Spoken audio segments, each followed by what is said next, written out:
آج جو کہانی ہم جاننے والے ہیں نا، وہ ایک بہت ہی خوشحال قوم کی ہے۔ ایک ایسی قوم جسے اللہ نے ہر نعمت سے نوازا تھا، مگر پھر انہیں صرف ایک امتحان میں ڈالا گیا، اور اس امتحان کا نتیجہ اتنا ہولناک تھا کہ اس نے ان کی تقدیر ہمیشہ کے لیے بدل ڈالی۔ آخر ایسا کیا ہو گیا تھا کہ ایک پوری کی پوری بستی ایک ہی رات میں انسان سے بندر میں تبدیل ہو گئی؟ یہ صرف کوئی پرانی کہانی نہیں، بلکہ یہ ایک ایسا آئینہ ہے جس میں شاید آج بھی ہم اپنا عکس دیکھ سکتے ہیں۔ تو چلیں اس کہانی کی بالکل شروعات میں چلتے ہیں۔ ذرا تصور کریں بنی اسرائیل کی ایک قوم کا جو سمندر کے کنارے ایک بڑی پرامن اور خوشحال زندگی گزار رہی تھی۔ یہ ایلا نامی شہر میں رہتے تھے اور ان پر اللہ کی رحمتوں کی جیسے بارش ہو رہی تھی۔ انہیں بھوک سے بچایا گیا، ہر طرح کے خوف سے محفوظ رکھا گیا اور دشمنوں سے بھی حفاظت کی گئی۔ اور سب سے اہم بات یہ کہ وہ کوئی جاہل لوگ نہیں تھے، وہ اللہ کے احکامات کو اچھی طرح جانتے اور سمجھتے تھے۔ اور پھر اللہ نے ان کے لیے ایک امتحان رکھا۔ ایک بہت ہی سادہ سا حکم دیا گیا، سبت یعنی ہفتے کا دن۔ یہ دن صرف اور صرف عبادت اور آرام کے لیے تھا، اور اس دن دنیا کا کوئی بھی کام، خاص طور پر تجارت اور مچھلی کا شکار، سختی سے منع تھا۔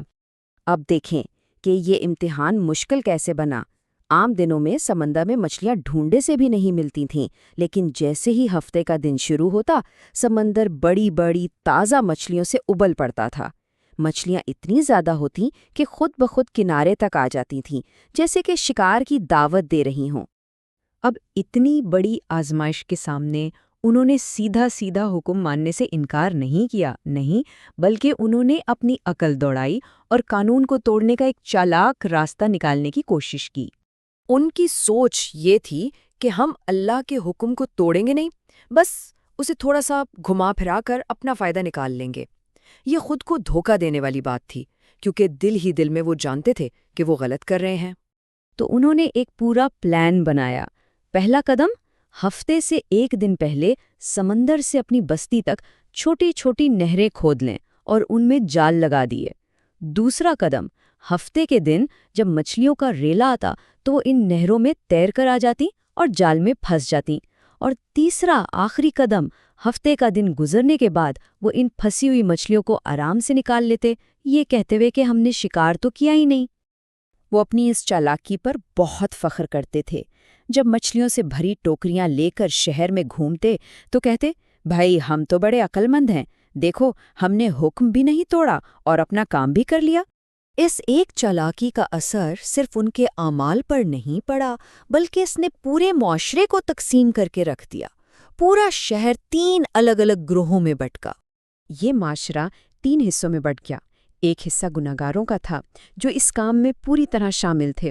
دوسرا حصہ ان نیک لوگوں کا تھا جو انہیں روکنے کی کوشش کر رہے تھے۔ اور تیسرا اور سب سے بڑا حصہ ان لوگوں کا تھا جو خاموش تماشائی بنے ہوئے تھے، نہ گناہ کر رہے تھے نہ اسے روک رہے تھے۔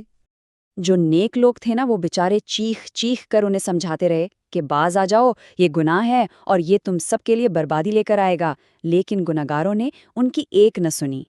اور پھر وہ رات آئی، عذاب آنے سے پہلے کی آخری رات، جب گناہگار لوگ اپنی کامیابی کا جشن منا رہے تھے۔ اس رات وہ پکڑی ہوئی مچھلیوں کی دعوتیں اڑا رہے تھے، ہنس رہے تھے اور خوشیاں منا رہے تھے۔ پھر آدھی رات کو آسمانوں سے ایک خاموش حکم نازل ہوا، اور جب صبح ہوئی تو شہر کے اس پورے حصے پر ایک عجیب، خوفناک خاموشی چھائی ہوئی تھی۔ وہ حکم تھا، ذلیل اور رسوا بندر بن جاؤ۔ ایک ایسا حکم جس نے ان کی شکل اور ان کی حقیقت دونوں کو بدل کر رکھ دیا۔ صبح جب نیک لوگوں نے دیکھا کہ گلیوں میں کوئی نظر نہیں آ رہا، تو وہ پریشان ہو کر دیوار پر چڑھیں تاکہ گنہگاروں کے گھروں میں جھانک سکیں۔ وہاں کوئی انسان نہیں تھا، صرف بندر تھے، اور ان بندروں نے اپنے رشتہ داروں کے کپڑے پہنے ہوئے تھے۔ سب سے زیادہ دل دہلا دینے والی بات یہ تھی کہ وہ جانور اپنے انسانی رشتہ داروں کو پہچان رہے تھے، ان کے کپڑے پکڑ کر رو رہے تھے۔ ان کی یہ نئی زندگی بہت مختصر تھی۔ تاریخ بتاتی ہے کہ اس تبدیلی کے بعد وہ صرف 3 دن زندہ رہے، نہ کچھ کھا سکے نہ کچھ پی سکے۔ آخرکار تیسرے دن وہ سب کے سب تڑپ تڑپ کر مر گئے۔ ان کی ساری چالاکی اور نافرمانی کا انجام ایک عبرتناک موت تھا۔ یہ صرف ایک تاریخی واقعہ نہیں ہے، اس کا اصل سبق آج ہمارے لیے ہے آئیے ذرا غور کرتے ہیں کہ ان کا اصل جرم تھا کیا؟